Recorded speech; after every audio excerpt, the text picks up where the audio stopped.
Assalamualaikum. Ada sebiji Yamaha LC V5 V6 tahun 2019. Motor tahun baru lagi lah. Motor dah up spec motor spec full spec 63. Condition luaran dengan dalaman kemas lah. Pop pakai forklift, rem ready 5 batang. Engine senyap. Balikin bazak putih, exhaust cutting standard, exhaust brand Espada. Dash up double signal. Wiring semua function Jadi luar dalam kemas lah. Cover set pun cantik lagi.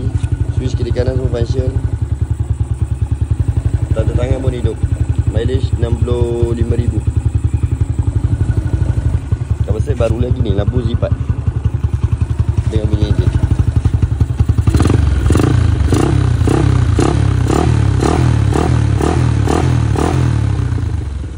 Untuk motor ni kita nak lepas dengan harga 5,500. Mana yang berminat bila Roger nombor ada dekat bio. Assalamualaikum.